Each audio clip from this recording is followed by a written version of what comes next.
record. So kita mohon semua partisipan untuk mute. Kalau anda ada sebarang soalan, boleh tulis di chat ataupun boleh tulis juga di anakku sugarku WhatsApp group. Ada kata tak dengar bunyi, yang lain okey ke? Boleh tulis di chat ataupun boleh jawab.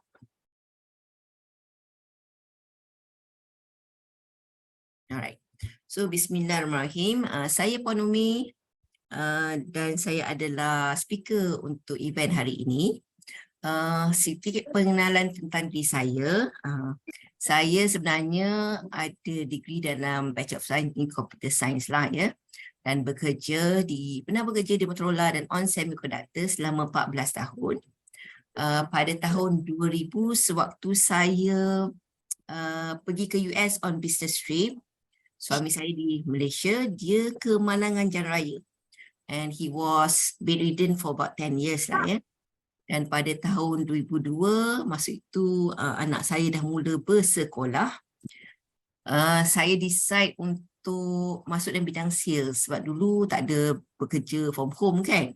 So the only kerja yang fleksibel pada waktu itu adalah sales lah kan. So I jump into sales mula dengan unit trust, insurance, takaful kan, dan banking, bidang pengurusan. So sampai sekarang lah, alhamdulillah kan. Sudah lebih daripada 20 tahun lah dalam bidang financial services, dan bidang perdagangan harta pula dah dekat 16 tahun jugalah. So alhamdulillah. Dan sekarang ini saya bersama Wasya Shop dan juga Kausa Agency. So kalau pernah dengar Wasya Shop, kami adalah company syarikat amanah patuh syariah yang membantu orang Islam untuk merancang harta dan menguruskan pusaka. Dan kami daripada Kausa Group juga adalah agensi corporate nombor 1 Wasya Shop. So kita punya fokus adalah untuk membantu memberikan penyelesaian harta pusaka melalui ilmu dengan merancang harta secara komprehensif. Ya. Okey, Puan Farah kata okey Alright. Terima kasih Puan Farah. Okey. So kita mulakan dulu dengan umur kita Al-Fatihah.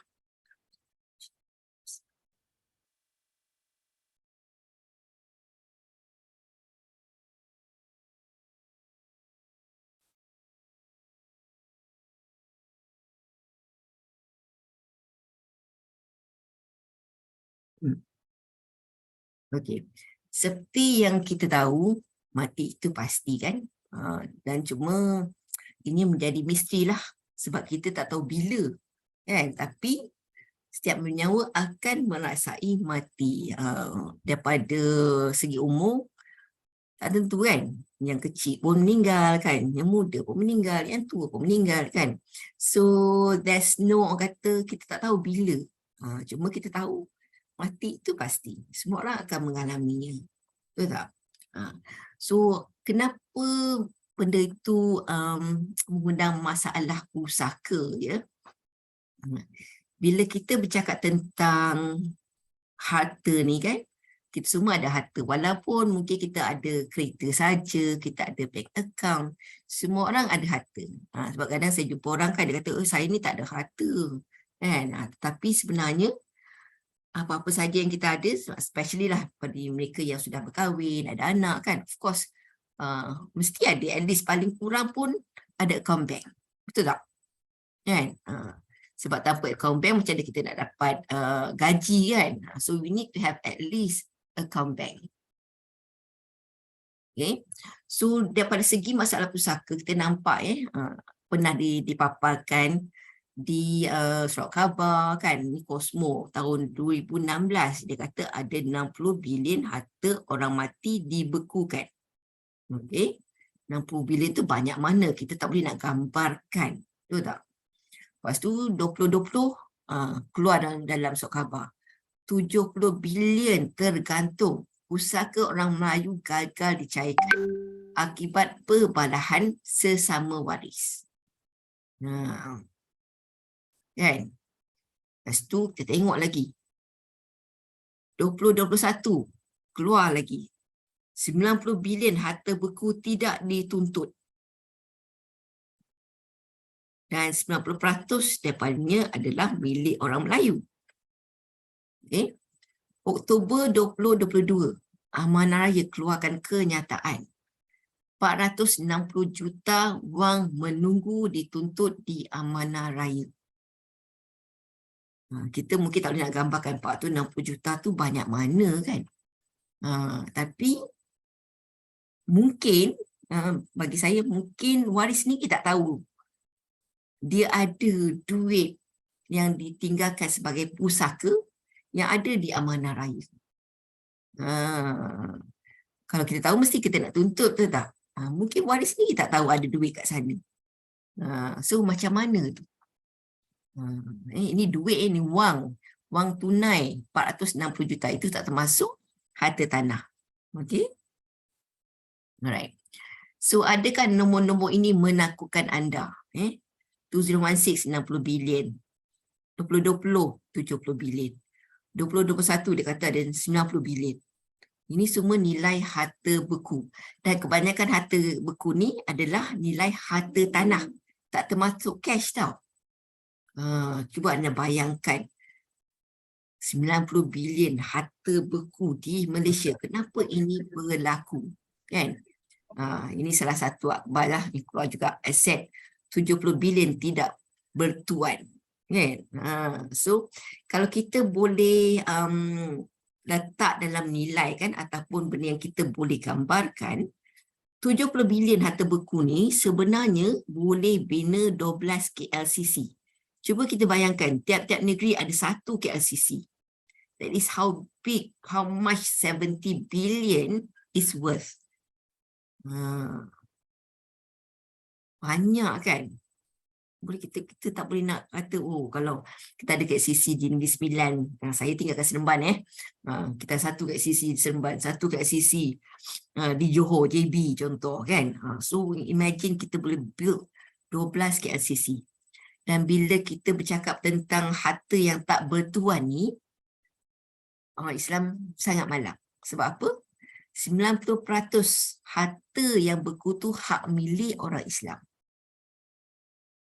Mungkin antara anda juga ada harta pusaka daripada mungkin datuk nenek, ibu ayah yang masih atas nama mereka lagi. Kan? Siapa kat sini yang ada harta pusaka yang tak diuruskan? Boleh tulis tak kat chat nombor 1. Sebab saya pernah jumpa satu kes 104 tahun harta pusaka masih tak diuruskan. Rugi orang Islam kita sangat rugi. Banyak harta tapi tak diuruskan, tak dimanfaatkan. Okey. So bila kita bercakap tentang harta tanah pula, ada 1 juta geran yang masih atas nama si mati lagi. Bukan 100, bukan 1000, bukan 100,000, tapi 1 juta geran. Masih atas nama ibu ayah, nenek moyang, kan? Dan bila kita bercakap tentang macam contoh, di Kampung Baru, harta tanah dia sangat tinggi. Ada satu kes tu daripada 4 waris menjadi 141 orang waris. Sekarang ni kalau nak jual tanah tu kena dapat semua 141 orang punya tanda tangan. Dan mereka perlu bersetuju untuk jual tanah tersebut. Kalau seorang tak setuju pun tak boleh jual. Cuba kita bayangkan proses nak jumpa 141 orang tu. Itu orang yang kalau kita kenal, kalau kita tak kenal macam mana? Macam mana nak cari orang tersebut? So ini adalah benda-benda yang berlaku sekarang, realiti masa kini. Okay. Apa dia punca harta pusaka terbeku? Okey, kalau siapa yang pernah tengoklah surat khabar kan, isu pusaka Abang Boceh. Siapa sini tahu isu pusaka ni? Kan? Walaupun dia cuma ada 4 orang waris faraid, iaitu ayah, ibu, isteri dan juga anak lelaki. Tetapi masih ada masalah pusaka. Sebab apa? Bila kita dah tak ada nanti, sebenarnya kita tak tahu siapa yang akan menjadi penasihat bagi waris-waris kita. Kalau penasihat itu orang yang bagus kan, orang yang tahu tentang faraid, tahu tentang pusaka, mungkin perkara sama nyaman ni tak berlaku lah kan, kalau dia faham lah. Sebab apa, bila kita bercakap tentang faraid, ada juga tanggungjawab yang perlu dilakukan oleh waris-waris yang mendapat bahagian faraid tersebut kan.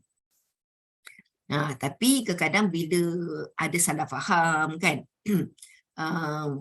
waris tak mufakat kan, so perkara ini boleh berlaku kepada sesiapa saja. Sekarang kita nampak kes ini berlaku pada kes pusaka Abang Bocil kan, ia boleh juga berlaku pada kita sekiranya kita tak buat apa-apa sekarang. Okay.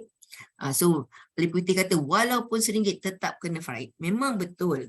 Itu betul. Tapi kita juga kena fikirkan, kita kena support juga balu dan anak bawah umur yang menjadi yatim tersebut. Kan? So dia bukan saja tentang hak faraid. Dia adalah juga berkaitan dengan tanggungjawab. Okay. So ini adalah kes-kes dia lah So I won't go through.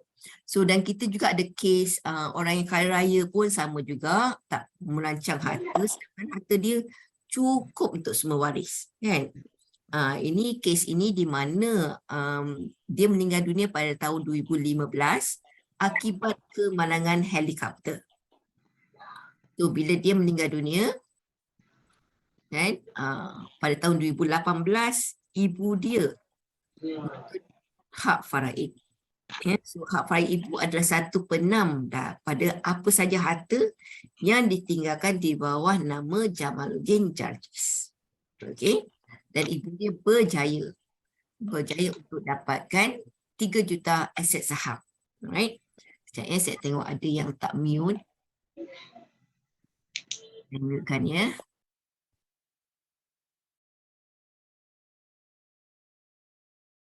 Okey.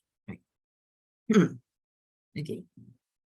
So bila ini berlaku, of course dia masuk keluar mahkamah lah kan. So ada kos yang terlibat bila kita masuk keluar mahkamah. Right? Dan kes ini masih lagi berlarutan. So sekarang ni isteri pula menuntut harta sepencarian kan. So isteri pun ada hak juga nak tuntut harta pencarian. So kes ni akan berlanjutan lah. So kita tahu bila kes ni akan berjaya orang kata diselesaikan. Kan? So dah masuk berapa tahun dah 2015 sekarang 2023 dah kan. Dah masuk 8 tahun jugalah. Right? Dan kita nampak kes mati serentak di Duke Highway 2015 juga. So banyak benda yang berlaku pada 2015 kan. Di mana ia melibatkan suami isteri dan seorang anak yang berumur 7 bulan. Dan mereka meninggalkan 2 orang anak perempuan di bawah jagaan kakak lah pada Fairuz Nizam. Okay. So kes ini saya tak tahulah kalau ada closure ataupun tidak. Tetapi bila suami isteri meninggal dunia, maka adakah harta-harta yang ditinggalkan mereka tu dapat pada anak mereka? That's the question mark that we have. Right? Dan kita juga ada kes macam kes anak istimewa kan yang didera kan, dia letak di pusat penjagaan kan. So kita tak nak besok kalau kita ada anak yang istimewa, kita tak naklah benda ni berlaku kepada anak kita kan. So siapa di sini, saya nak open sikit siapa di sini yang ada pengalaman dalam urusan pusaka? Boleh tak tulis dekat chat? Siapa ada? Ini senyap aja semua kan. Bagus student saya ini. So kalau ada siapa yang pernah uruskan pusaka, tulis ada.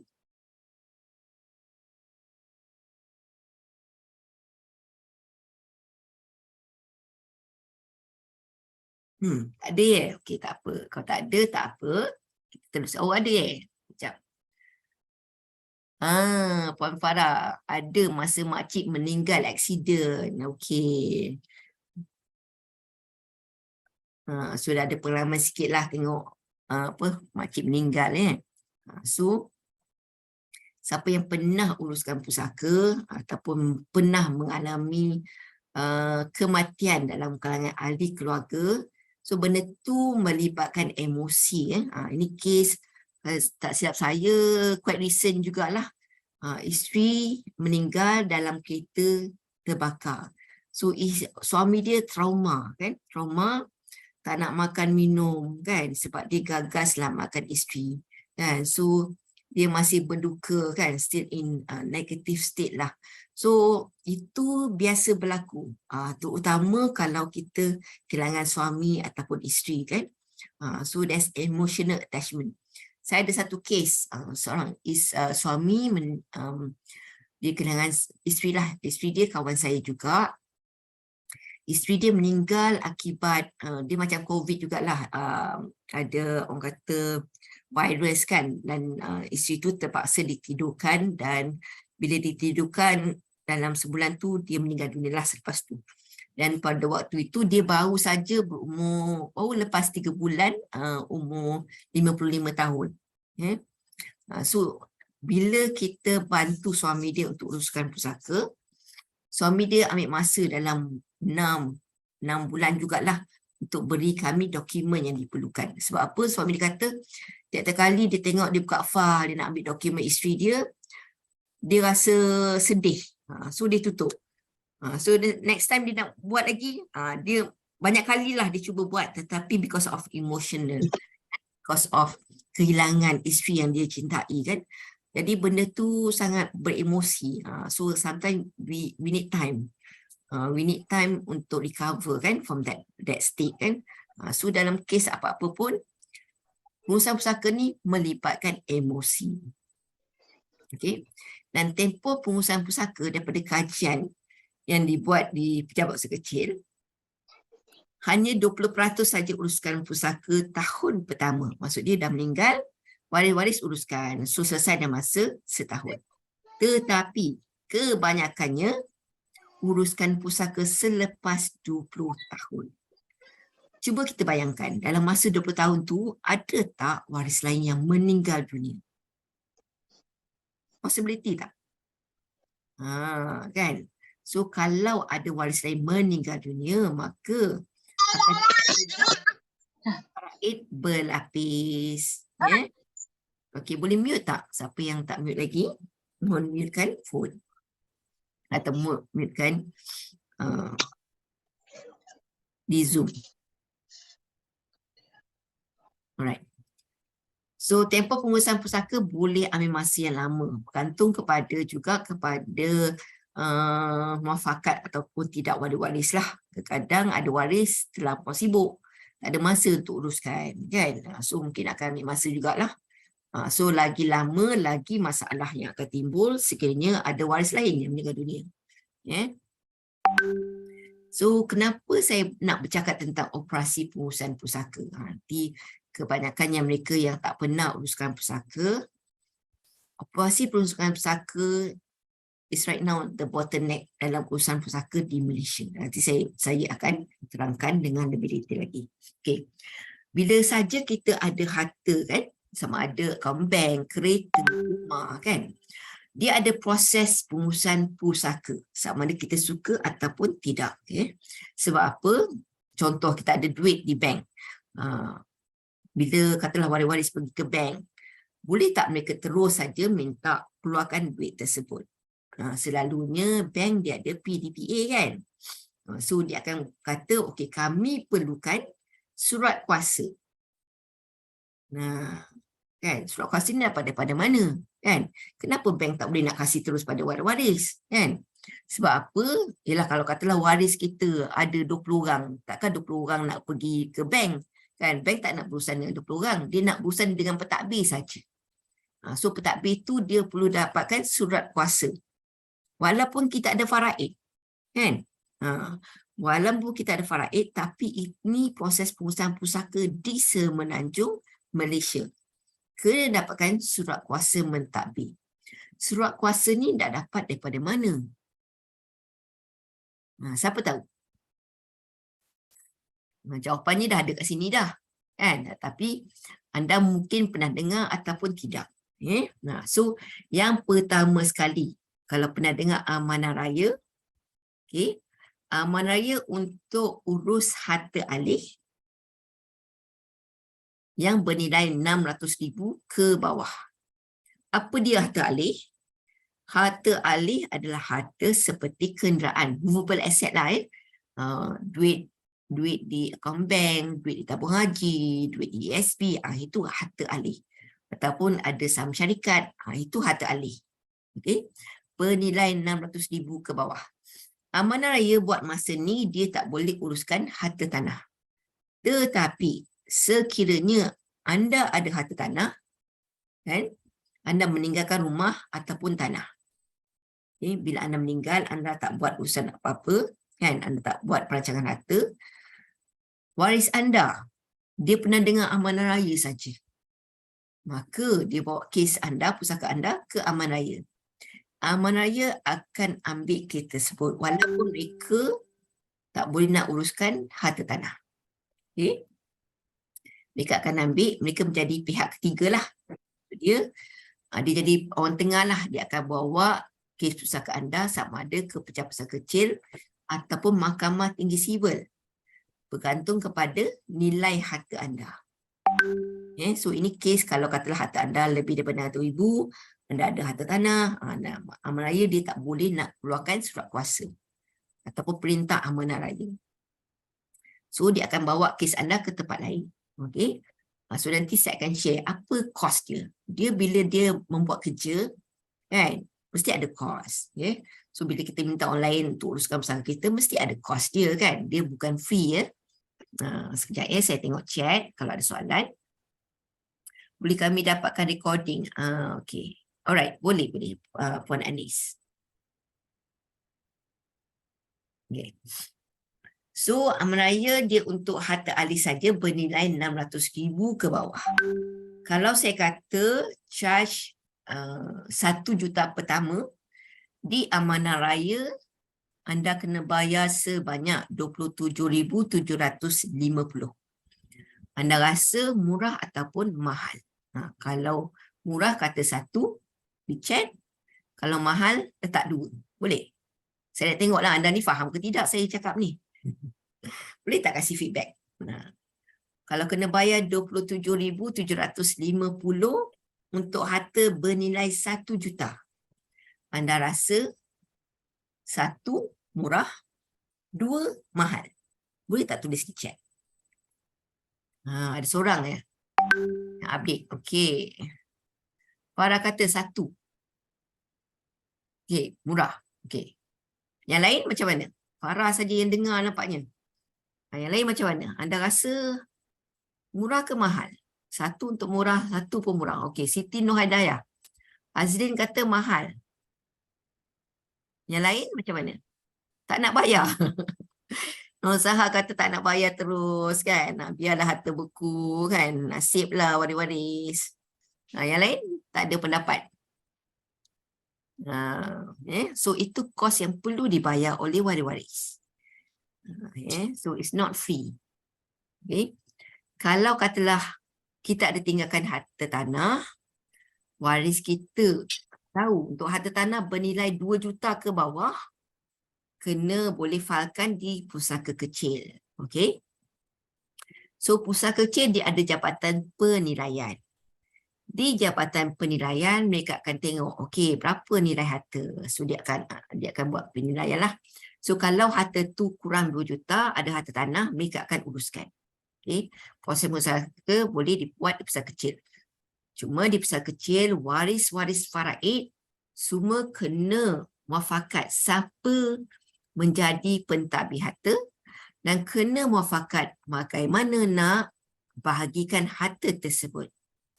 Dan untuk harta untuk tunai untuk anak bawah umur, duit untuk anak bawah umur itu akan disimpan di amanah raya sehinggalah anak itu berumur 18 tahun. Anda faham tak kenapa amanah raya ada banyak duit? Yang wang yang beku tadi kan, 400 berapa juta kan, yang masih ada di amanah raya yang tak dituntut. Mungkin waris kan, waktu itu mungkin dia anak saja. Dia anak lagi sewaktu ibu bapa dia meninggal kan. So dia mungkin tak tahu duit tu ada di aman raya. So kalau dia tak tuntut, maka duit tu akan berada di situ selama-lamanya lah. Okay. Itu di pusaka kecil. So kos untuk pusaka kecil dia tak mahal. 0.2% daripada nilai harta. Okay. Tetapi dia remeh sikit lah dan jangka masa tempoh untuk uruskan pusaka. Kalau di pusaka kecil dalam untuk panggil bicara pun sekarang ni mengambil masa dalam 6 hingga setahun lah, bergantung kepada negeri lah sebab kita kena tengok di mana harta tanah itu berada. Okay. So bergantung pada queue di pusaka kecil. Okay. Kalau di aman raya untuk harta alih, selalunya ambil masa dalam 6 bulan lah. Kalau katalah kita bawa harta yang tak alih ataupun harta tanah, di aman raya dia akan ambil masa lebih kurang setahun. Right? So kalau katalah nilai harta kita lebih 2 juta, okay, maka kes pusaka bolehlah dibuat di Mahkamah Tinggi Sivil. Dia kalau harta lebih 2 juta, automatically memang kena pergi Mahkamah Tinggi Sivil. Kalau katalah kita ada harta 50,000, kita nak pergi ke Mahkamah Tinggi Sivil pun boleh. Cuma bila kita bercakap tentang Mahkamah Tinggi ni, selalunya kita kena ambil lawyer lah. So bila ambil lawyer, of course, kos dia lebih tinggi. Okay, so nanti saya akan share. Ini coklat ni kan? Apa kos dia? Ada soalan tak? Semua ni saya punya. Okay, boleh mute tak? Kalau ada soalan, boleh mute tak?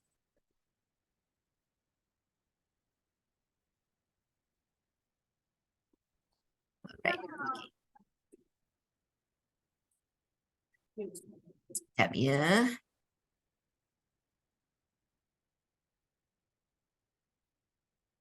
Aaron punya besar sangat. Saya bukan Puan Nazli ya. Okay, saya minta Puan Farah menjadi saya punya co-host. So, kalau ada yang tak mute, minta Puan Farah untuk bantulah. Alright. Okey, Mahkamah Tinggi selalunya tempoh pengurusan pusaka adalah antara, kalau katalah harta alih saja, kadang-kadang 1 bulan pun dah boleh selesai ya. Tapi bergantung kepada lawyer jugalah ya. Selalunya dengan kami dalam 3 hingga 6 bulan lah selalunya. Bergantung pada hartanah yang dia ada jugalah ya. So bila kita dah mendapat, okey, orang kata surat kuasa mentadbir ataupun probate ataupun LA, maka pentadbir yang dilantik tu dia perlulah mentadbir harta tersebut. Dia boleh pergi ke second phase di mana dia boleh keluarkan duit daripada bank contohlah kan, dan dia boleh juga membahagikan lah sama ada ikut hibah ke, wasiat ke kan, ikut faraid ke ya. So daripada segi mahkamah syariah, mereka cuma bidang kuasa mahkamah syariah cuma untuk sijil faraid, tuntutan harta sekalian, hak penjagaan anak kan, perintah hibah kan, perintah harta sekalian contohnya. So itu semua di badan kuasa mahkamah syariah. So kalau katalah anda nak buat tuntutan harta sekalian, selalunya kita akan minta anda buat tuntutan harta sekalian di mahkamah syariah sebab dia punya proses tu akan ambil masa. Okey. So bila dah selesai barulah kita uruskan pusaka di pijak pusaka kecil ke Mahkamah Tinggi Sivil. Bila dapat perintah. So bila dah buat macam tu, dapat surat kuasa mentadbir tu, dah boleh bahagikanlah ikut hibah ke, wasiat ke, harta sekalian ke. Yeah. So dua-dua mahkamah tu untuk orang Islam digunakan, ya, mahkamah sivil dengan syariah. So untuk non-Muslim dia cuma ada mahkamah sivil saja. Macam untuk orang Islam kita perlu melalui 2 bidang mahkamah lah, sivil dengan syariah. Okay. So nak tak nak, walaupun kita ada banyak harta, perlu melalui mahkamah sivil dahulu sebelum harta tu dapat dibahagikan ikut syariah. Okay. So harap benda ni very clear. Sebab tanpa dapatkan surat kuasa mentadbir, harta tu tak dapat diuruskan, harta tu akan menjadi beku lah. Right? Okay. Okay. Daripada segi pemilikan harta, apa saja harta yang kita ada, kan? Semasa kita hidup, kita boleh sedekah, kita boleh zakat, kita boleh wakaf, kita boleh hibah. So hibah, kalau kita nak hibahkan harta kita, kita perlu buat sewaktu kita hidup, sewaktu kita sihat, sewaktu kita waras. Kalau katalah dah kena stage 4 cancer contohnya, nak buat hibah dah tak boleh dah.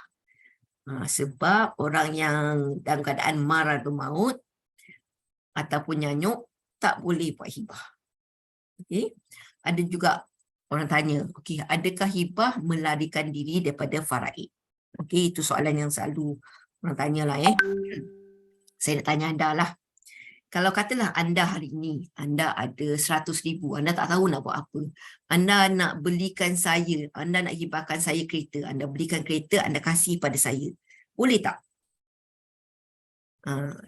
Boleh tulis saya chat tak? 1 untuk boleh. Siapa kata boleh? Anda sayang kat saya, anda nak kasih saya hadiah, anda nak hibahkan kereta tersebut pada saya. Boleh tak? Siapa berani jawab? Dia tak ada salah dan silap di sini. Kita belajar kan. So saya nak anda berfikir. Boleh ke tidak anda hibahkan harta kepada saya? Sewaktu anda hidup. Saya tengok di chat ya. Boleh, Nur Salha kata boleh. Betul, sebab apa? Itu harta kita kan, terpulang pada kita lah nak buat apa dengan duit tersebut kan. Kita nak belikan anak, apa orang kata, beg LV ke, boleh. Itu duit anda, anda boleh gunakan ikut kesukaan anda lah kan.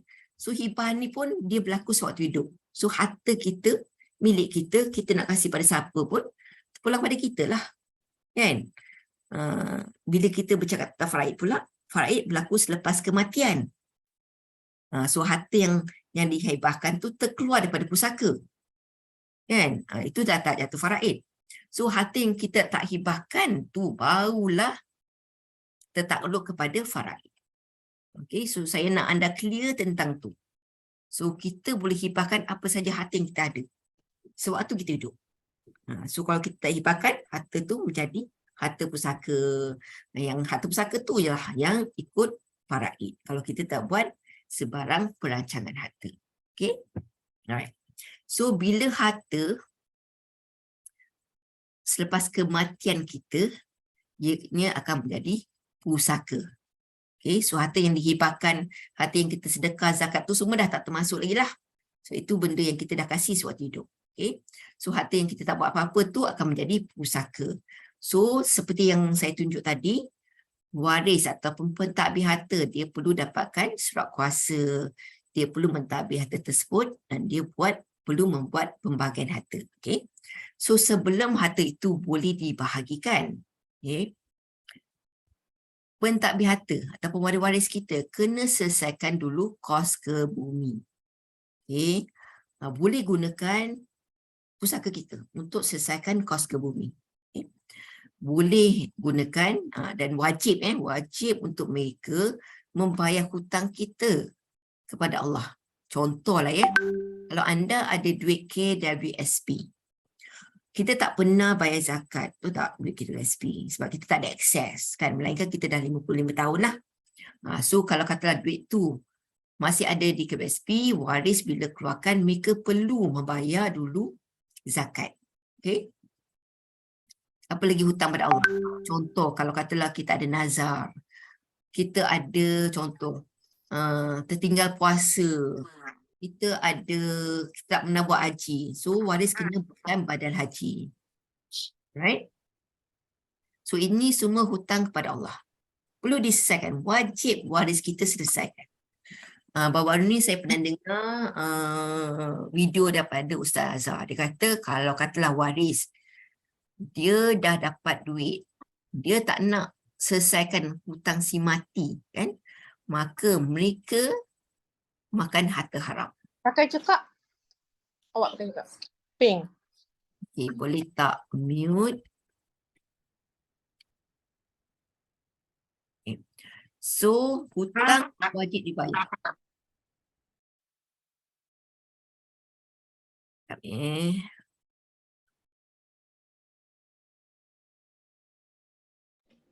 Saya dah mute kan Kak?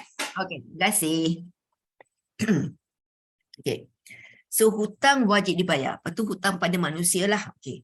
Hutang pada manusia ni kalau boleh kita dokumentkan. Okay. Even dalam Al-Quran, Al-Quran kata kalau kita ada memberi hutang ke ataupun kita sendiri berhutang, kalau boleh kita tuliskan. Kena ada saksi juga. Sebab apa? Tak nak orang ambil kata apa? Take advantage. Okay? Sebab kami pernah jumpa one case, this lady lah, dia kata bapa dia meninggal dunia. Sewaktu hidup, bapa dia pernah membuka perniagaan dengan seorang partner. So bila bapa dia meninggal, partner tu kata pada dia dengan mak dia, oh bapa kamu ada hutang dengan saya sebanyak RM10,000. There's no black and white. Kan? Diorang pun tak tahu. So mereka atas dasar kesihan pada arwah bapa, mereka bayarlah sikit-sikit. Every month bayar. Lepas tu dah sampai RM10,000 tu, so dia cakap lah, anak ni cakap pada partner tu, okey dah habis dah RM10,000. Lepas tu partner tu kata apa? Oh ada lagi RM10,000. So macam mana? Dia nak bayar ataupun tidak? There's no black and white. So kalau kita ada hutang pada manusia ataupun manusia lain ada hutang dengan kita, kalau boleh put in black and white. Okay.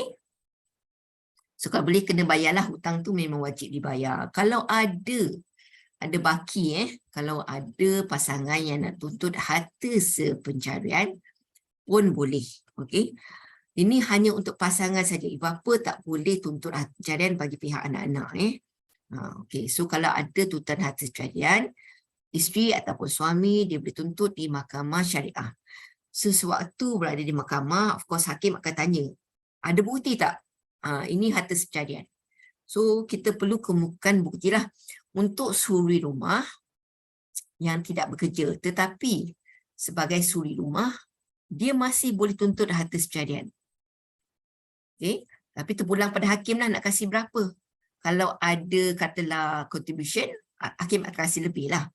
Kalau tak dia contribution, kuranglah dia punya tuntutan harta pencarian tu. Tapi maksimum misalnya untuk tuntutan harta pencarian adalah 50% daripada harta yang dituntut. Right? So it's not 100%. Right? Lepas tu yang tak boleh dituntut sebagai harta pencarian ataupun dibuat sebagai hibah adalah duit KWSP. Duit KWSP memang tak boleh tuntut sebagai pencarian, memang tak boleh dibuat sebagai hibah. Right? So please take note. Okay? Lepas tu selepas selesai tuntutan harta pencarian, sekiranya si mati ada buat wasiat 1/3. Okey. Yang ni saya nak explain sikit sebab kita ada banyak salah faham tentang wasiat. Okey.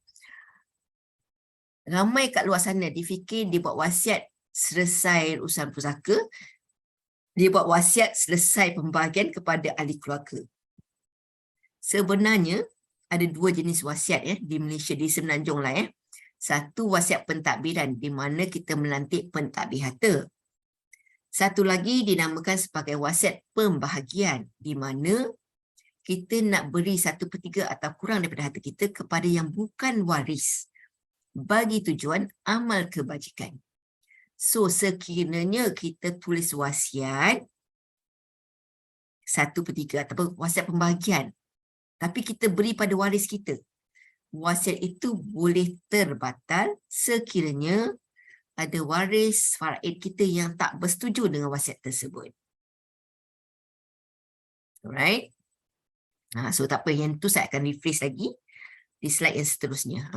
Tapi saya nak anda faham yang dua-dua jenis wasiat ni. So wasiat yang saya beritahu ni cuma adalah wasiat pembahagian kepada yang bukan waris bagi tujuan amal kebajikan. Okay. So sekiranya selepas tolak wasiat 3, kalau ada lagi baki, waris dia kena tahu bahagian faraid dia. Kalau katalah dia nak melepaskan hak dia, boleh, tak ada masalah. Tak wajib pun untuk diambil kalau dia tak nak. Kan? Dia boleh kasih bahagian dia kepada orang lain. Ya? Ataupun mereka muafakat nak bagi sama rata pun boleh. Tak ada masalah. So itu terpulang pada waris. So kalau katalah contoh, Abang Long dia nak faraid, tapi Angah dengan Acu dia nak muafakat bagi sama rata pun boleh. So jangan orang kata tak beri apa orang kata, you must give lah, itu hak mereka. Kalau mereka nak faraid itu hak mereka. Kita tak boleh menafikan hak waris faraid. Okay? Kalau anak tu anak derhaka, dia masih boleh dapat bahagian faraid. Okay? So anda tidak boleh menidakkan hak mereka. Okay. So ini saya nak share satu kisah benar. Ini berlakulah tahun 2016. Sebab tu Encik Ali ni dia meninggal dunia pada tahun 2015. Lepas tu dia meninggalkan seorang ibu yang sudah uzur, isteri suri rumah yang tidak bekerja, seorang anak yang berumur setahun, dia ada meninggalkan adik-beradik lelaki dan perempuan. So antara harta yang ditinggalkan adalah yang berpenama, maksud dia ditabung haji, takaful, dia ada unit trust, amanah kan, dia ada KRBSP. Berjumlah 1.5 juta. Okay. Semua ni berpenama. Dan 2 buah rumah yang bernilai 3.2 million. Tapi rumah dia ada satu rumah tu dia tak ambil full insurance atau MRTA, MRTT. So ada hutang 1 juta. Okay. So adik-adik ni dia kata pada isteri, okay, kami bantulah untuk uruskan pusaka ni. So boleh tak dapatkan semua dokumen kan. So isteri ni pun dengan rela hati lah kan. Dia dengan kadang bersedih lah. Of course dia kasih lah kan. Minta lah adik-adik ni rasa ada simpati lah kan. Bertanggungjawab kan. So bila mereka cek-cek dokumen tu, tengok penama ni semua nama ibu. Ibu ni pun dah tua kan.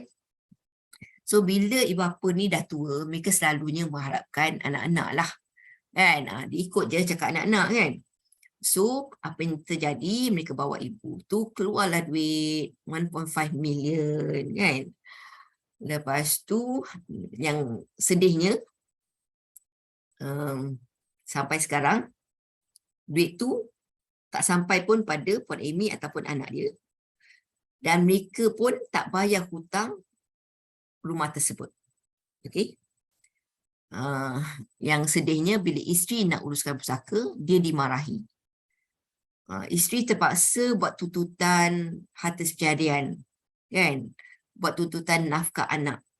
So apa yang terjadi? Adik-adik kata, ada yang kata, saya dah retire, saya tak ada duit nak bayar nafkah. So what happen now? Isteri terpaksa keluar daripada rumah. Okay? So hubungan mereka tak baik lah. Sebab kita pun tak tahu duit yang mereka dapat ni kat mana. Sama ada lagi ataupun tidak. So ini kisah benar. Kan, si mati dah pergilah, dia tak boleh nak datang balik. Kalau dia boleh datang, mesti dia datang balik, betul tak? Sebab apa? Hutang dia tak dibayar-bayar kan. Sedangkan duit yang dia dapat cukup untuk melunaskan hutang tersebut. Okay? So urusan pusaka tak selesai sampai sekarang. Okay? So isteri dia pernah tanya suami dia sewaktu suami dia sakit lah. Abang tak buat apa-apa ke? Apa cakap suami dia? Takkanlah adik-beradik saya nak harta saya. Siapa antara anda yang pernah dengar that clause? Kan? Sebab kita, of course kita percaya adik-beradik kita. Adik-beradik kita semua baik-baik. Kan? Sebab antara adik-beradik arwah suami ni, ada yang CEO syarikat, GLC kan. Takkanlah dia nak harta kita kan. Harta kita berapa je kan. Tapi inilah realiti kehidupan sekarang. Okay. So di Malaysia kita ada 2 benda yang kita perlu buat. Kita perlu tahu lah ya. Satu urus, satu bahagi.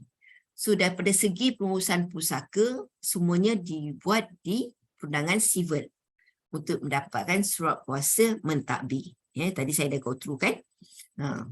Daripada sini masalah urusan siapa nak tuntut. Macam mana nak tuntut? Di mana nak tuntut? Berapa kos nak tuntut ataupun nak cairkan aset tersebut? Kan? So surat kuasa mentadbir ni kita boleh dapat daripada Mahkamah Tinggi Sivil, Pejabat Besar Kecil, Amanah Raya Berhad. Bergantung kepada apa harta yang kita ada, yang nilai harta kita. Alright. So waris dia boleh urus sendiri ataupun dia boleh gunakan khidmat profesional. So buat masa ni kita actually do not know the exact numbers lah So can be 70 billion, it can be 90 billion, it can be 100 billion. We do not know. Dan sekarang ni daripada segi pembahagian di bawah Mahkamah Syariah lah. Dari segi faraid, wasiat ketiga, harta perceraian dan juga hibah. So pembahagian ni pula siapa yang akan dapat, apa yang dia akan dapat dan berapa dia akan dapat. Alright. So pembahagian harta nak buat apa? Nak buat wasiat ke, harta perceraian ataupun hibah. Okay, kita dengar dulu video sekejap ya.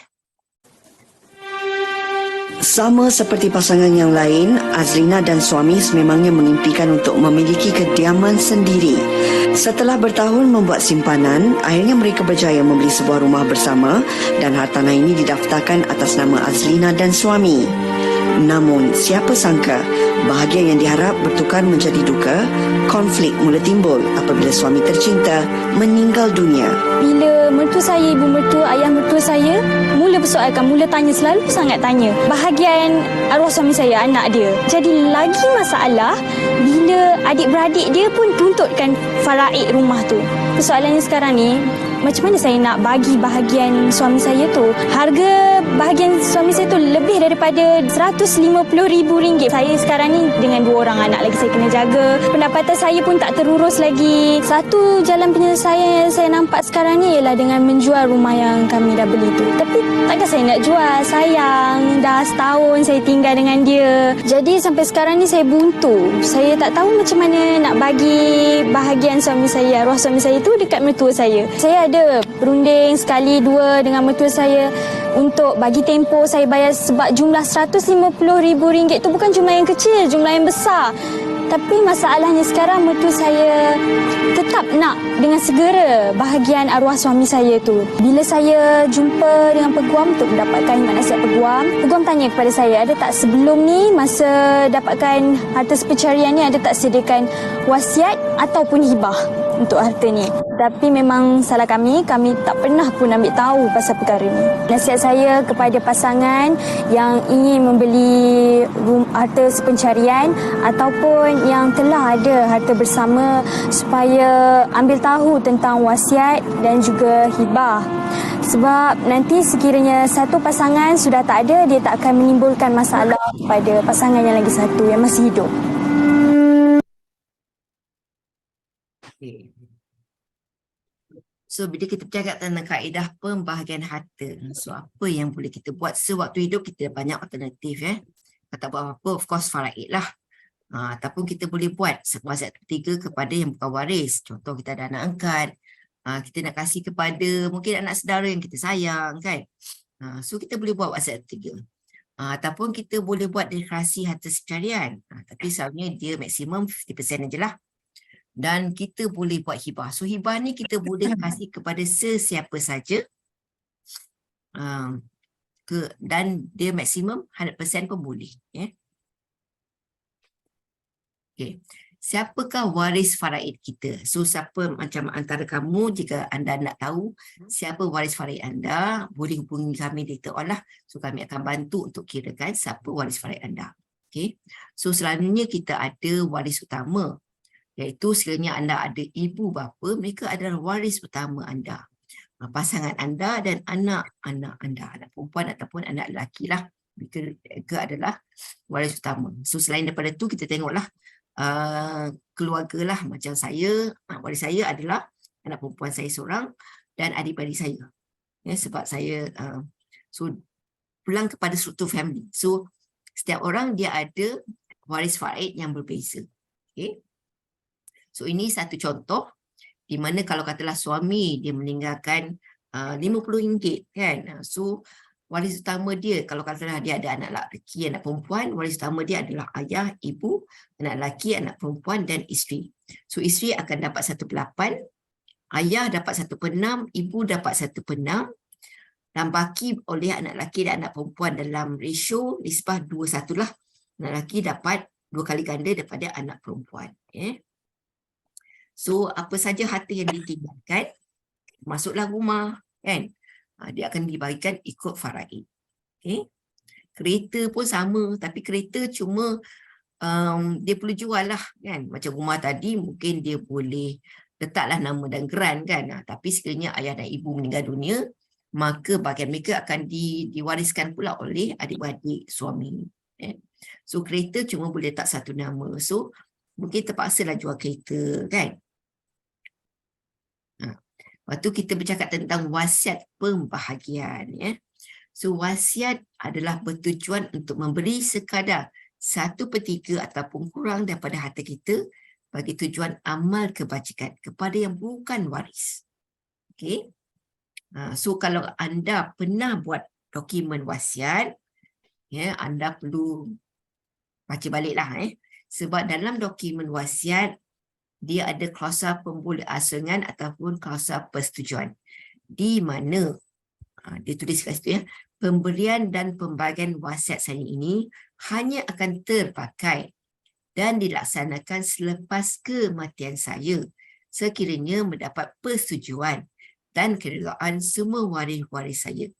Jika tidak mendapat persetujuan daripada waris-waris saya, maka pembahagian dan pelaksanaan mengikut faraid. So kalau anda ada buat wasiat, anda ada letak situ wasiat pembahagian, maka selepas kematian, waris-waris kena setuju dengan wasiat tersebut. Kalau tak setuju, maka jatuhlah faraid. Right?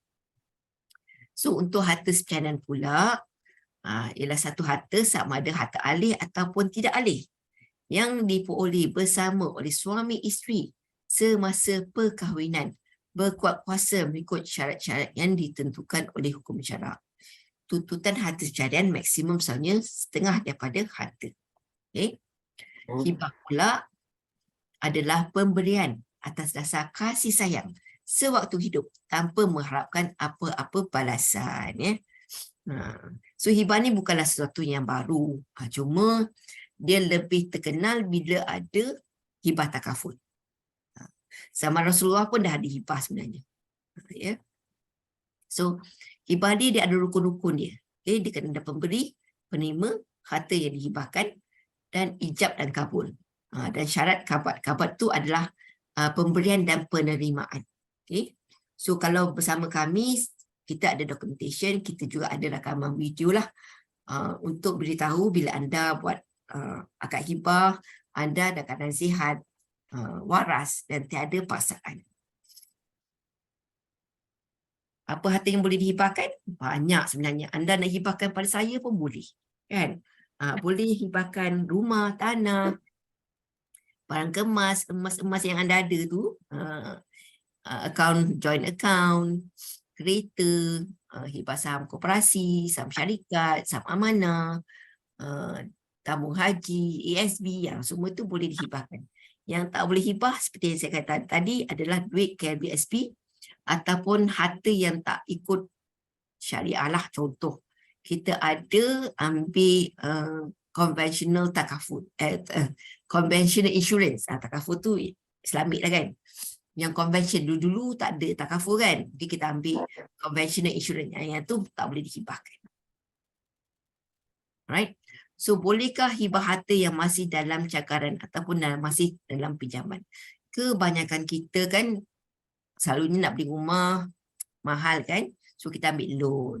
So sebenarnya boleh hibah harta dalam gadaian. Sekiranya harta yang dihibahkan dilindungi oleh takaful seperti MRTT, MLTT ataupun mendapat keizzinan daripada pemegang gadaian. So tak ada masalah. Ini watak pun sudah dikeluarkan. Okay. So apa beza wasiat dengan hibah? So wasiat, tiada wasiat kepada waris. Seperti yang saya cakap tadi, wasiat adalah pemberian harta selepas kematian dan pemberian mestilah kepada yang bukan waris. Sebab tiada wasiat kepada waris. Terhad 1/3 daripada harta. Tiada ijab dan kabul. Kalau kita beri pada waris, maka perlu persetujuan mereka. So sangat mudah dibatalkan.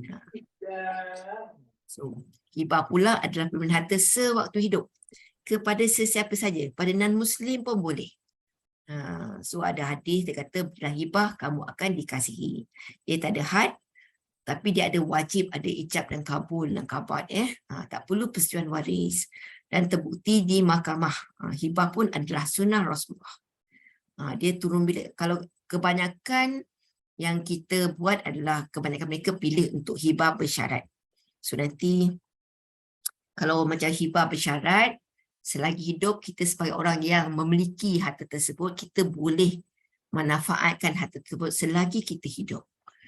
So daripada segi geran itu masih atas nama kita lah.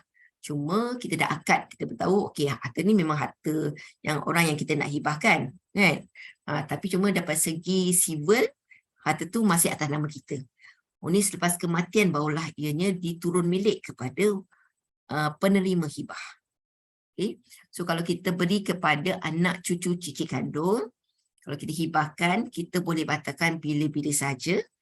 Tetapi sekiranya kita hibahkan kepada pasangan kita, ibu bapa kita, pada anak angkat kita, maka kalau nak batalkan hibah tersebut, kita perlu dapatkan persetujuan mereka. Okay, please take note. Okay.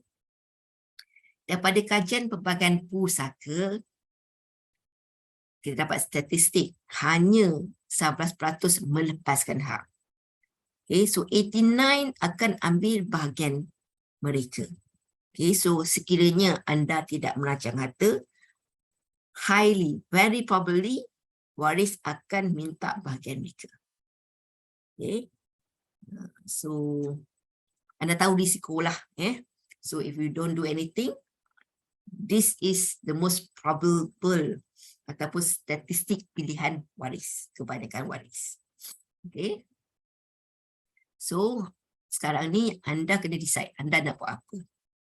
Solusi mana yang tepat dengan anda, dengan hasrat anda.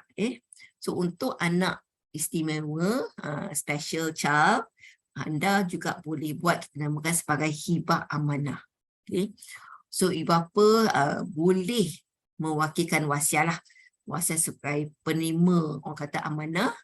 Dan bila katalah anda tiada nanti, kita boleh berikan duit macam saraan bulanan kepada penjaga harta ataupun pemegang amanah bagi pihak anak-anak yang istimewa tadi.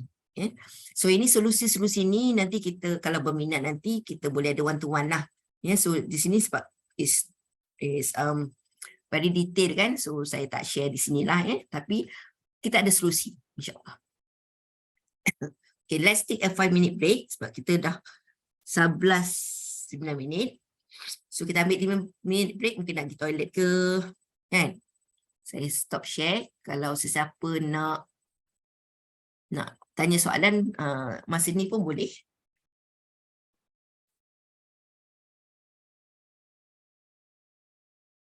So kita sambung dalam 11.15. Sekarang dah 11.09, so 11.15 kita sambung balik. So take 5-minute break, nak pergi toilet ke, nak minum ke.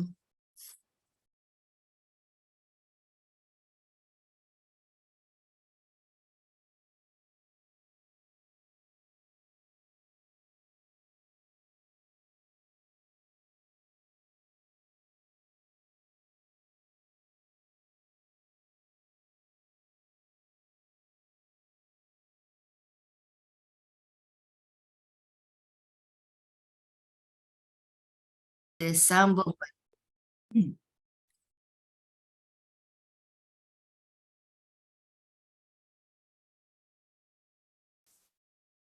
Jom kita sambung balik.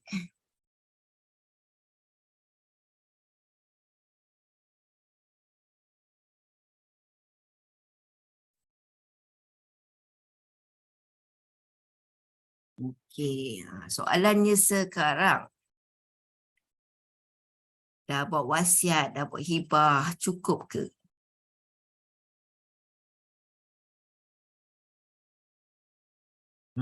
Tadi kita tengok kan, kita ada 2 bidang perundangan. Satu civil, satu syariah. Kerana kita nak pastikan apa yang kita buat ni ikut kata prosedur lah dan mudahkan waris nanti.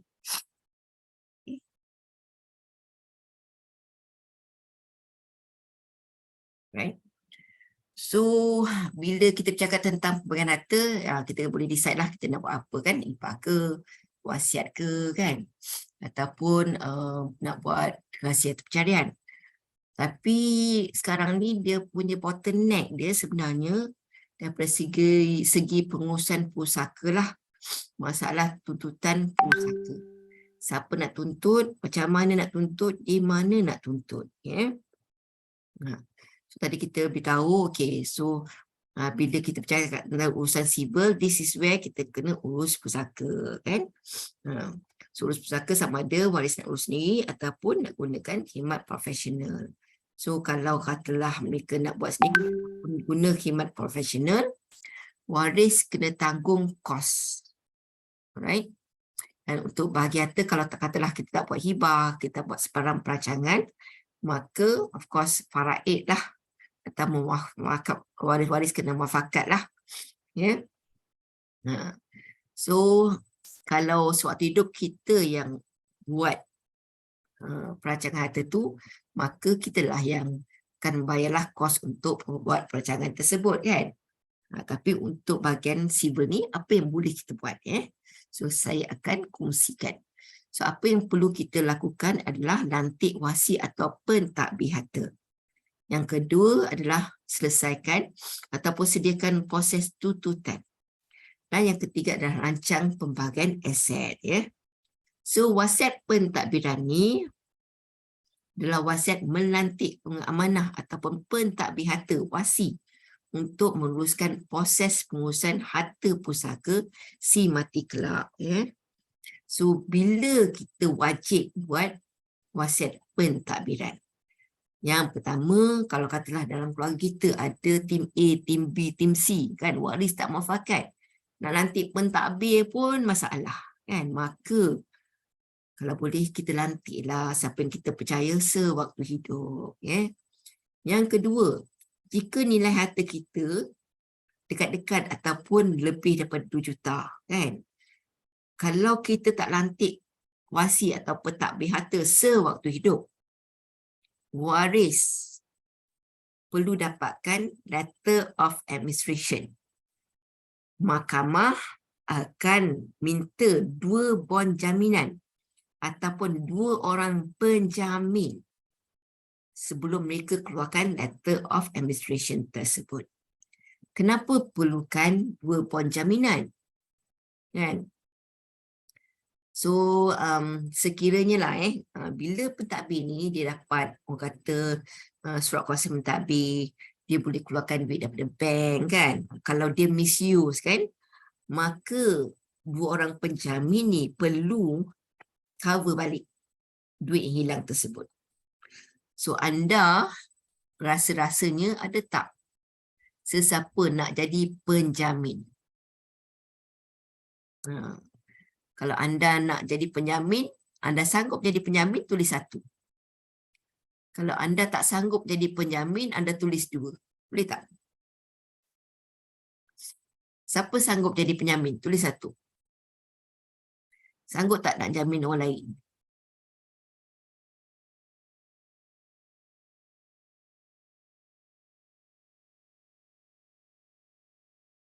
Saya kata 2 tak sanggup. Farah pun tak sanggup. Kan? Sebab apa? Kita tahu kan? Bukan senang nak jadi penjamin ni. So kalau anda ada harta lebih 2 juta, pastikan anda lantik pentadbir harta ataupun wasi sewaktu hidup untuk mudahkan proses pengurusan pusaka anda nanti. Okay? Dan sekiranya anda ada waris di bawah umur 18 tahun, katalah suami, dia nak make sure isteri menjadi pentadbir harta bagi anak berumur, maka dia boleh lantik isteri sebagai wasi. Sebab pentadbir harta daripada segi syariah adalah suami. Yang pertama. Yang kedua adalah bapa kepada suami. Yang ketiga adalah wasi yang dilantik oleh suami. Dan yang keempat adalah wasi yang dilantik oleh datuk ataupun bapa kepada bapa. Alright, so sekiranya anda nak isteri anda menjadi pentadbir harta bagi anak berumur, pastikan anda lantik isteri sebagai wasi. Right.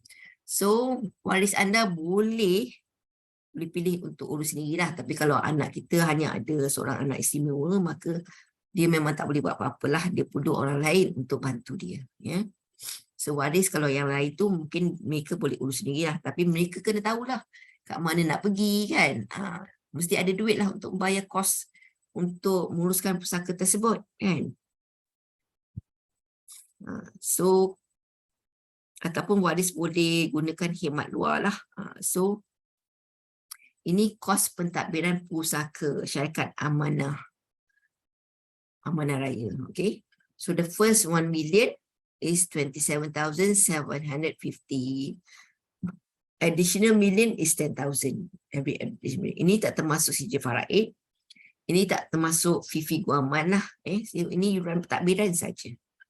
Yang ni kalau katalah kita guna peguam, setiap peguam dia ada dia punya own rate lah. Ada yang fix, ada yang ikut persen. Okay. So ini yang true case. Harta yang ditinggalkan, harta pusaka bernilai 32 juta. Peguam charge yuran pentadbiran. Ya, sebab peguam dia ada akta probate. Mereka dibenarkan charge 5% daripada nilai harta semasa untuk tujuan pengurusan pusaka lah. Yang tapi harta tu je, dia dah boleh charge 5%. Ini tak termasuk Fifi guaman dia. Fifi dia pergi naik mahkamah, turun mahkamah kan. Ini tak termasuk Fifi dia tulis surat kan. So, in total, peguam ni dia ambil 9%. So normally, normal. It's very normal. 8 to 10% tu very normal. Ada yang juga yang charge 20%. So, we have to, be prepared lah. Ataupun waris kena prepare lah duit ni kan. Sekiranya kita tak buat apa-apa, harta kita beku, waris yang kena keluarkan duit tersebut. Okay.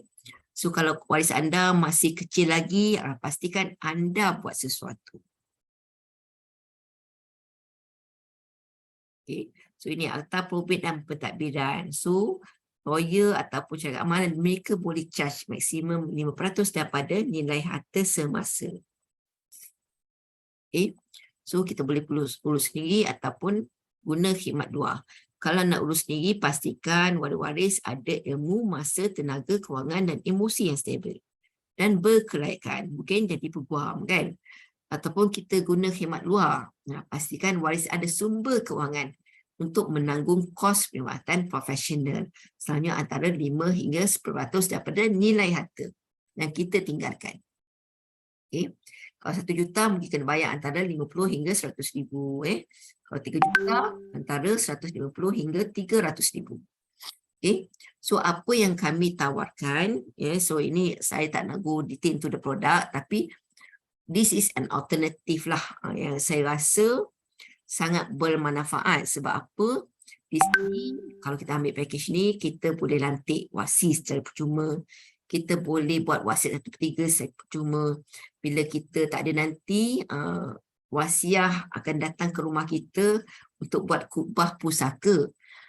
Dia akan memberi kefahaman, ilmu dan kefahaman kepada waris lah tentang faraid, tentang proses pengurusan pusaka kan. So kalau mereka ada sebarang soalan, mereka boleh tanya kita. Itu pakar dalam bidang pengurusan harta ni kan. So kalau katalah kita tak buat apa-apa, kadang isteri dia nak berjumpa dengan waris kita yang lain, ibu bapa kita, adik-adik kita, kadang ada masalah. Sebab mungkin dia sendiri tak faham kan. So kita dalam segi pengurusan pusaka ni, kita perlukan orang tengah. Orang yang orang kata independen, orang yang orang kata neutral party lah, untuk memberi nasihat yang betul kepada waris kita. Sebab apa? In the end, kita nak make sure harta yang kita tinggalkan tu sampai kepada waris. Harta yang ditinggalkan ku orang kata digunakan dengan cara yang betul. Bayar hutang-hutang kita kan. Diberikan kepada mereka yang berhak. Tak nak kita waktu hidup kita cari harta tu, cari kaedah yang halal kan. Kita cari harta halal, betul tak? Tak nak besok kita meninggal, waris makan harta haram. Sebab apa? Mungkin antara mereka menidakkan hak lain. Kan? Ataupun tak bayar hutang kita. So we must make sure benda ni boleh dilakukan dengan sebaik mungkin. Dan kita sebagai orang yang ada harta, kita sendiri yang sediakan dana untuk uruskan pusaka kita. Supaya kita tak bebankan waris kita. Okay. So kos dia sebenarnya tak tinggi pun. Okay. Untuk harta yang bernilai 2 juta ke bawah yang ada harta tanah, boleh bayar RM50 sebulan untuk mereka yang berumur 18 hingga 45 tahun. Selama 15 tahun, iaitu sebanyak RM9,000 lah. Okay. Kalau mereka yang berumur 46 sampai 60 tahun, cuma bayar RM60 sebulan selama 15 tahun. Sekiranya meninggal dunia selepas 6 bulan, automatically waris tak perlu nak sambung bayar. Ya, wasiat akan gunakan, kita panggil sebagai tabung tabaruk, untuk kita selesaikan urusan pusaka. Yang tak termasuk adalah cukai-cukai kerajaan lah, itu tak termasuk. So itu package urusan Al-Wasitah Delima. So siapa yang ada soalan nanti boleh juga tanya dalam grup. Kita boleh kasih detail ataupun boleh jumpalah Mantuan on consultation. Right? So bagi mereka yang ada harta melebihi 2 juta ke atas, boleh ambil package urusan pusaka Al-Wasitah Zamrud. Yang ini untuk mereka yang berumur 18 hingga 45 tahun, bayar RM115 sebulan selama 15 tahun, iaitu RM20,700. Okay? Yang ni untuk nilai harta sampai 5 juta. Tadi ingat tak? Amanah raya. Untuk 1 juta pertama kena bayar RM27,750. Itu tak termasuk fee guaman. Wasitah Zamrud ni dah termasuk fee guaman dah. So betapa anda boleh save duit lah, jimat duit. So kenapa nak bayar mahal-mahal kan? So bayarlah benda yang is beneficial untuk waris. Waris ada orang yang bantu untuk uruskan, dah ada lawyer, anda dah siapkan lawyer dah kan. So cuma anda kena bayar sekarang lah. So kalau anda berumur 46 sampai 60 tahun, anda bayar RM125 sebulan. Okay. So for me this is very very beneficial. Saya pun dah ambil, anak saya pun saya dah ambilkan. Sebab dia dah lebih daripada 18 tahun. So sebab apa, paling kurang pun anak kita pun ada bank account kan. Ada saving lain, investment kan. So kita kena pastikan harta mereka juga mudah untuk diuruskan nanti. Right? So ini dipanggil sebagai karat pusaka Al-Wasitah. So nanti kalau siapa-siapa yang ambil karat pusaka ni, dia akan dapat kad lah. So kena beritahu ada waris, apa-apa jadi pada saya, tolong call nombor kat belakang kad ni. So bila mereka call kepada kami, so wasiah dia akan tanya waris, okey, bila kita boleh adakan perjumpaan ataupun kod pusaka. Kalau katalah waris ada yang bekerja luar negara ke and so on, kita boleh buat melalui Zoom. Okay? So bila dapat kubah pusaka, nanti kita akan minta lah siapa yang menjadi pentadbir tu untuk beri kita dokumen yang diperlukan untuk kita filekan, sama ada di Pijak Pusaka ataupun Mahkamah Tinggi Sivil. So nanti bila dah filekan, nanti dia akan ada tarikh bicara. So bila masuk bicara nanti, sebelum masuk bicara tu, wasiah dah tanya dah, macam mana nak bagikan harta-harta ni. Kalau ada hibah tu, of course, itu lagi mudah lah kan. So mana-mana harta yang tak hibahkan tu macam mana nak bagikan. So bila dah dapat surat kuasa mentadbir, pentadbir lantik tu dia kena pergi bank, dia kena keluarkan duit tersebut kan, dia kena bagikan lah sama ikut hibah ke, wasiat ke and so on. Tapi kalau katalah kita tak percaya sesiapa, kita nak lantik wasiah menjadi pentadbir harta, boleh, tapi kena uruskan pusaka di Mahkamah Tinggi. Di situ saja wasiah boleh dilantik sebagai pentadbir. Okey. Tapi ada additional cost lah bila kita ada syarikat amanah sebagai pentadbir. Okey. Selepas dia meninggal, kami lost. Tak tahu. Tak tahu apa nak buat kan? Tak tahu macam mana apa perlu flow nak buat ni, tak tahu. Dari segi sudut faraid lagi lah, tak terfikir pun masa tu berkaitan dengan pengurusan harta. Tak terfikir langsung. Tapi one day surat bank sampai rumah. Kita tahu arwah ada hutang. So bila kita cakap kita hutang, kita tahu roh orang yang mati, kita tak selesaikan hutang, apa yang berlaku pada dia kan. Saya tak minta apa-apa, saya harap sekarang dia tenang sangat. Lepas tu saya tengok abang ipar saya pada ketika itu macam lost. Dia tak boleh nak fikir. Dia hanya sedih kehilangan isteri dia yang dia cinta. Dia bercinta selama 6 tahun, hilang macam tu dengan anak yang masih kecil. Tapi saya cakap dengan dia, tolong kita kena buat juga benda ni. Dan saya cakap dengan dia, tak apa, saya tolong, kita pergi sama-sama. Pada ketika itu, saya yang memang guide abang ipar saya untuk pergi setiap tempat yang kena pergi. Contoh bank, KWSP, SOKSO, semua saya yang tentukan kat mana tempat yang kita kena pergi. Abang ipar saya ni yang pergi kaunter, even pergi kaunter KWSP tu pun saya yang tanya dekat pegawai macam mana nak urus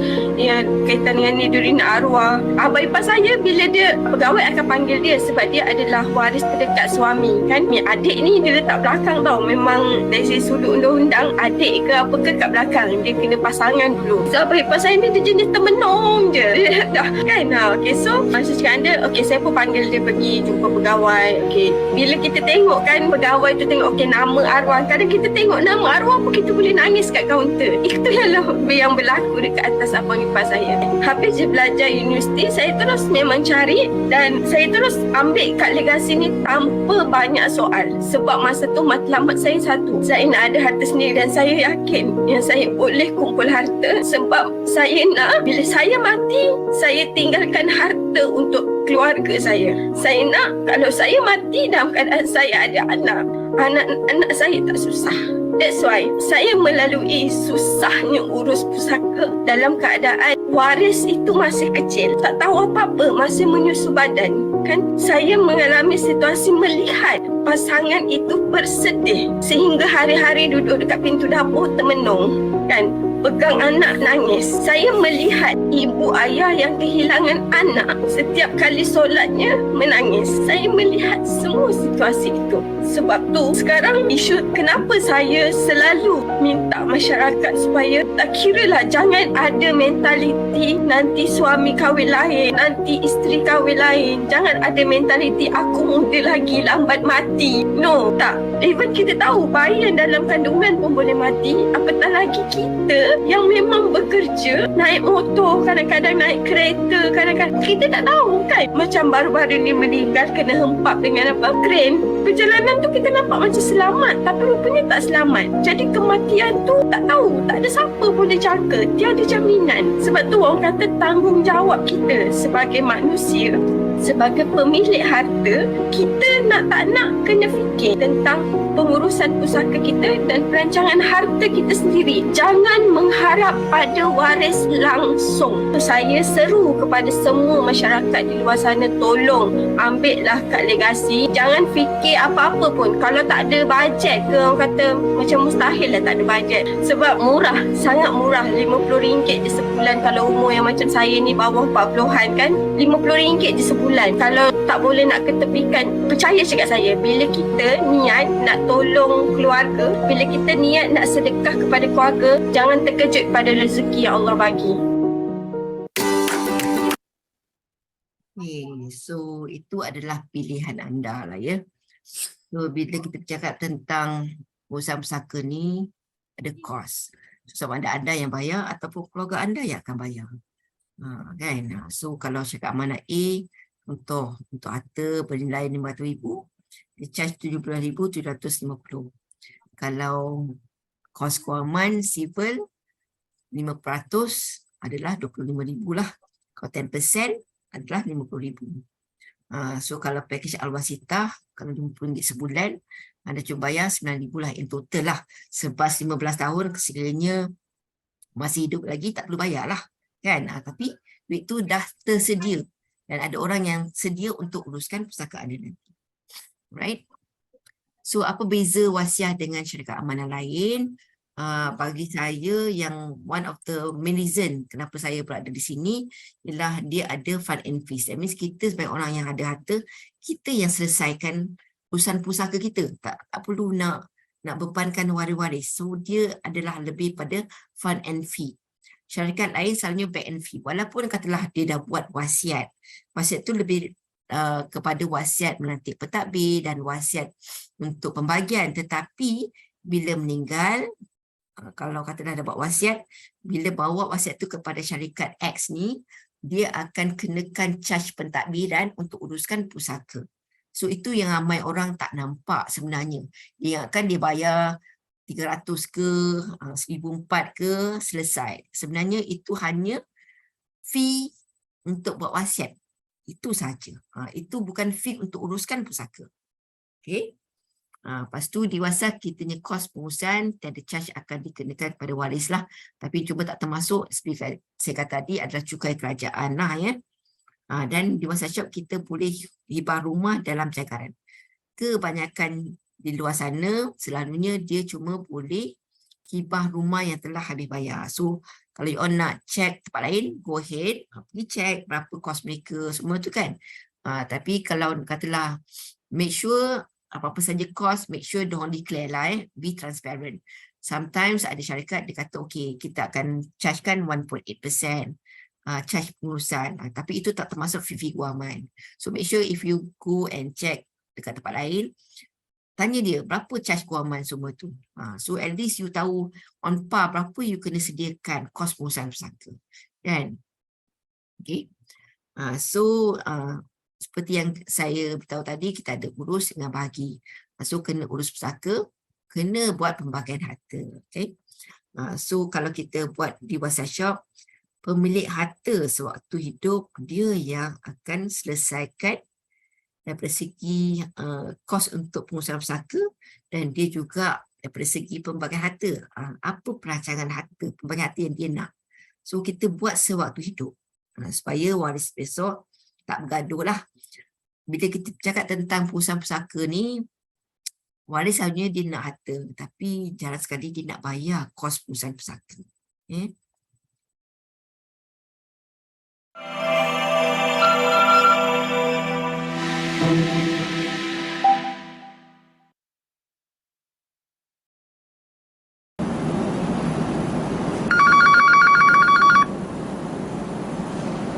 Hello, Assalamualaikum Datin Seri. Ya, saya. Inna lillahi wa inna ilaihi raji'un. Bila tu Datin Seri? Baik. Jadi bila agaknya yang saya boleh hantar tim saya untuk jumpa dengan Datin Seri dan semua waris? Boleh, insyaAllah.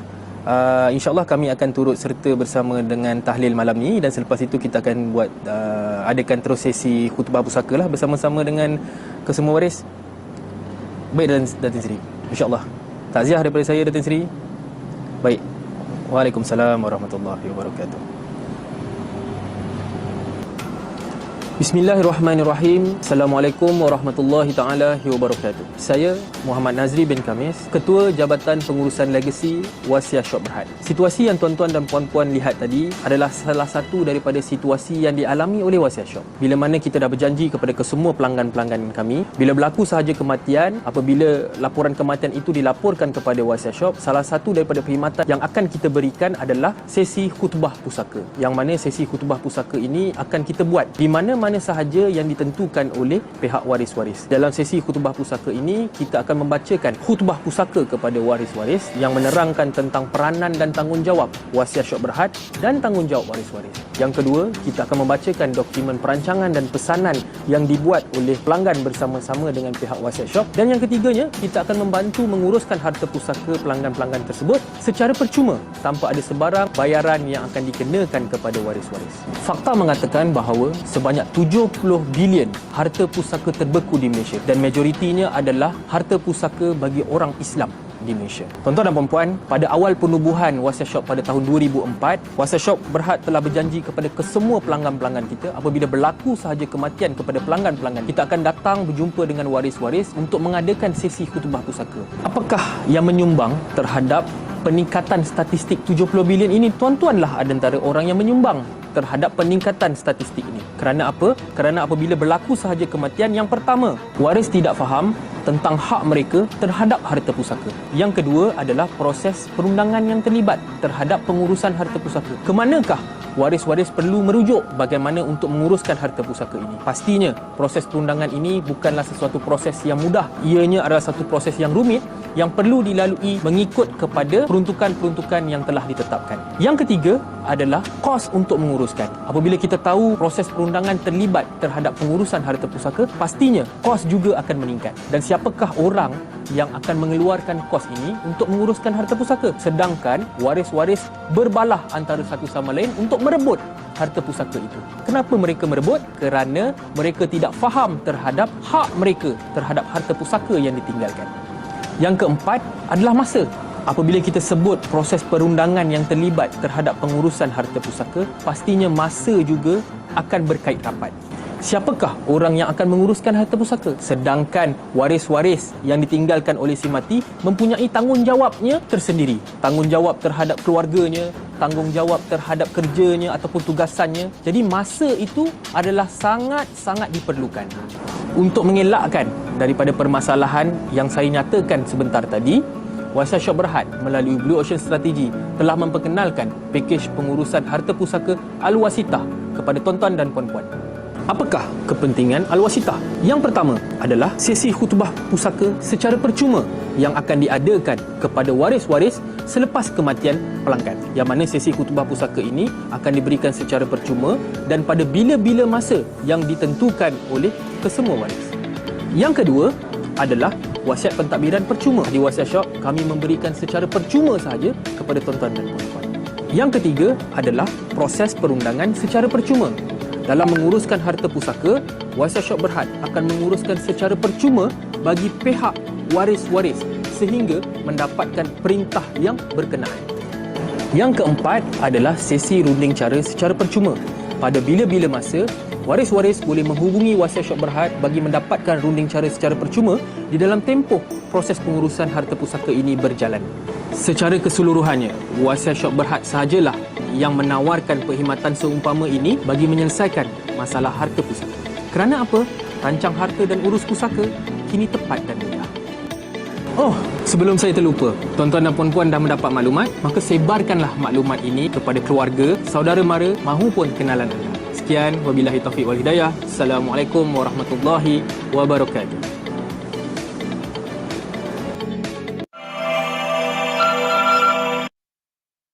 Okey. So sedikit pengenalan tentang Wasiat Syok Berhad. Sekejap ya, saya tengok. Okey. Okay, so Wasiat Syok adalah syarikat amanah patuh syariah yang didaftarkan pada tahun 2004. Dan kepala kita adalah menyediakan dokumen perancangan perwarisan harta dan boleh menguruskan pusaka di Mahkamah Tinggi Siber dan pejabat usaha kecil. Dan anda, sekiranya anda seorang ahli perniagaan, kita juga boleh bantu anda untuk wariskan perniagaan anda. So far kita dah 18 tahun pengalaman dalam bidang ini. So bila kita bercakap tentang syarikat amanah ni dia bukan seewang-ewangnya boleh ditutup macam syarikat Sedang Berhad ataupun Berhad ni kan. So dia tak boleh nak tutup orang kata selagi urusan dia tak diselesaikan. So kalau katalah dia nak tutup, dia perlu dapatkan syarikat amanah lain yang akan take over dia punya responsibility lah. So anda jangan risau sekiranya saya tak ada, insya-Allah Wasiat Syok masih ada lagi. Okay, so ini adalah barisan lembaga pengarah kita yang terdiri daripada Datuk Ahmad Tajuddin dan dia dulu adalah ex-Managing Director of Bank Islam Malaysia. Tan Sri Dr. Wira Aziah Ali, dia dulu adalah mantan hakim mahkamah persekutuan. So Dr. Aimi pakar ekonomi, selalu masuk dalam surat khabar, dalam media So dan Tuan Haji Arifin adalah kitanya founder lah. So nanti saya akan share kita punya profil syarikat dalam grup WhatsApp nanti. Anda boleh baca Dan ini adalah panel syariah kita yang terdiri daripada Datuk Seri Mat Yusof Chetty. Dia dulu adalah mantan Hakim Rayuan Mahkamah Syariah. Dr. Zamro, Dr. Noliza, mereka ni memang pakar daripada segi perundangan Islam. Dr. Noliza dia ada PhD dalam bidang hibah. So nanti saya akan share jugalah profil kita punya company profile dalam WhatsApp group. Okay. Okay, Assalamualaikum semua. Saya Dr. Syekh Muzaffar Syukur, Angkasawan Negara. Saya memilih Wasiat Syok hibah tak masalah kerana Encik Arifin. Saya begitu tertarik dengan cara beliau mengendalikan hibah Yang kedua, Wasiat Shop mempunyai ramai panel-panel syariah yang begitu berpengalaman, yang begitu luas sekali di luar sana. Mereka telah berada di Malaysia selama 14 tahun dan mereka cukup berpengalaman. Mereka juga telah melalui lebih daripada 26,000 dokumen di seluruh Malaysia. Saya begitu tertarik dengan prestasi dan resume mereka dan saya yakin Wasiat Shop akan menjaga kepentingan saya sekarang dan sehingga saya meninggal dan selepas itu, dan juga menjaga keluarga saya sehingga selesai akhir. Okay, itu daripada segi Wasiat Shop lah. So saya di bawah Kasol Group dan kami adalah agensi corporate nombor 1 Wasiat Shop Berhad. Okay, so ini kami bermula di Wasiat Shop sejak tahun 2015 dan kami adalah top performing group lah di Wasiat Shop. So kita juga melahirkan ramai perunding. So siapa-siapa yang berminat jadi perunding kami pun kami sangat war-warkan lah. Ya. So kami ada pemenang Anugerah Khalifah yang tertinggi di Wasiat Shop semenjak tahun 2015 sampai sekarang. Okay. So anda semua dah tahu tentang urus pusaka dan pembahagian harta. Okay. So sekarang ni kita cuma ada kena fikirlah sama ada ini adalah sesuatu yang sesuai untuk kita perlu buat ataupun tidak. Sebab selalunya tiap-tiap orang kadang di halangan dia adalah masa lah kan. Busy kan. Busy tu memang akan sentiasa berlaku. So apakah yang orang kata kepentingan lah untuk kita merancang harta. Dan kalau daripada segi kos memang ada kos. Apa-apa saja pun ada kos. Tapi orang kata cost of doing nothing sebenarnya jauh lebih tinggi daripada kita tak buat apa-apa. So kita juga ada plan ansuran sekiranya kita ada limited budget lah. So insyaAllah kita boleh bantulah ya. So kalau boleh kita janganlah tinggalkan keluarga kita meminta-minta sedangkan kita ada tinggalkan harta. Ya. So kalau boleh rancanglah kerana anda sayang kepada keluarga anda. So itu saja daripada saya dan kita buka untuk ruangan Q&A lah kepada siapa yang nak bertanya soalan. So yang last kali, orang yang cerdik adalah orang yang sentiasa menghati-hati dan sentiasa bersedia menghadapinya. Okay, so siapa yang ada soalan? Dipersilakan. Ataupun kalau segan, boleh juga kita ada share link untuk anda buat sesi consultation. So daripada situ mungkin kita boleh go through lah. Kalau anda ada sebarang benda-benda yang anda mungkin tak faham ataupun nak penerangan lebih jelas, boleh adakan one-to-one bersama saya. So boleh tak kita dapat feedback daripada Puan Farah? Okey, minta maaf tak buka kamera. Okey, okey, untuk pengetahuan semua, alhamdulillah Kak Umi adalah kawan saya lah. Jadi memang saya sendiri pun sebenarnya sebelum ni tak ambil kisah lah kalau ikutkan macam sebab saya selalu ingat macam kita tak ada harta kan. Kita macam harta, tak adalah ada harta. Tapi bila Kak Umi buka mata saya yang even sekecil-kecil benda yang kita ada, gaji kita tiap-tiap bulan yang masuk dalam bank account tu pun itu harta lah sebenarnya. Dulu saya bayangkan harta ni tanah lah, benda-benda yang besar kan. Sebenarnya tak. So bermuka mata saya lah bila saya start bercakap dengan Kak Umi. Dan bila Kak Umi highlight pula tentang anak istimewa, dan saya semua anak saya perempuan. Jadi anak perempuan, anak istimewa. Lepas tu saya pun ada kawan-kawan yang mempunyai anak-anak angkat. Jadi saya start macam rasa, saya pun nak kena start berkongsi. Sebab benda ni penting lah sebenarnya kan. Kalau kita ambil endah tak endah ni tak boleh lah sebenarnya kan. So penting. Jadi thank you so much Kak Umi atas kelapangan masa berkongsi dengan kita orang yang mempunyai anak-anak istimewa ni. Dan video-video tadi pun ada yang touch my heart lah kan. Macam kita nak meninggalkan anak istimewa ni dia lebih sukar lah berbanding kita anak-anak normal ni, dia berbeza lah perasaan dia kan. Dan saya faham parents kat sini pun merasai perkara yang sama. Okey, jadi terima kasih Kak Umi, terima kasih tim Wasiat Shop for the sharing. So insyaAllah nanti apa-apa boleh yang berhubung dengan Puan Umi lah secara direct. Thank you Kak Umi. Terima kasih Puan Farah yang organize session ini. So kita harap informasi yang kita kongsi hari ini memberi manfaat lah pada semua. So boleh tak saya dapat 2 lagi feedback, mungkin daripada Puan Siti Nur Hidayah, ada tak?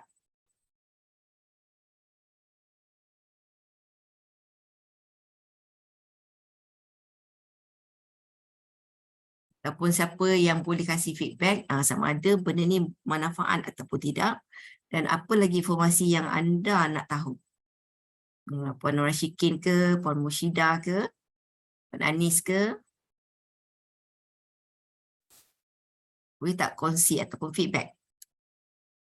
Ataupun Puan siapa, Wan Z. Semuanya macam malu-malu saja. Tapi kalau tak ada feedback, kita tak tahu sama ada benda ni manfaat ataupun tidak kan. So if we think this is good, mungkin kita boleh adakan sesi sekali lagi lah kan untuk kawan-kawan yang tak dapat datang. Ataupun boleh tulis di ruangan chat kalau malu untuk bercakap. Boleh tulis di ruangan chat.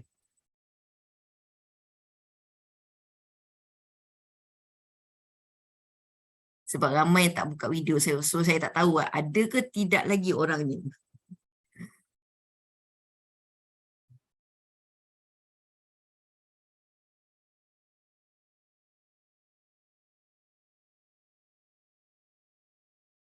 Okey, nampaknya tak ada feedback. So kalau tak ada feedback sebab kita dah dekat dengan pukul 12. So kita akan letakkan link lah. Okey, Puan Nur Rashikin. Okey, Assalamualaikum, sangat bermanfaat.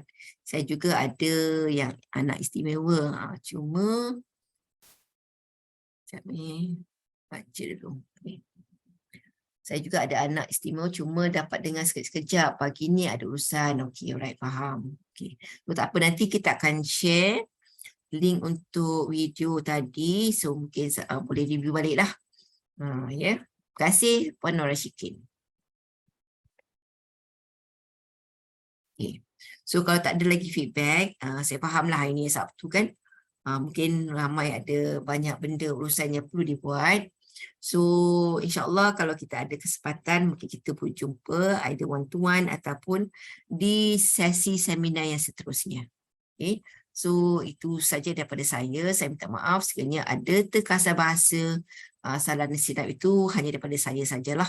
Yang baik-baik semua datang daripada Allah Subhanahu Wa Taala.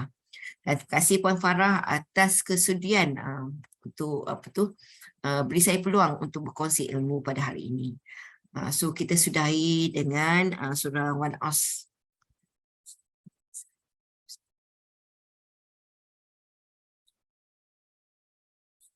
Okay, terima kasih. Jumpa lagi insyaAllah. Assalamualaikum.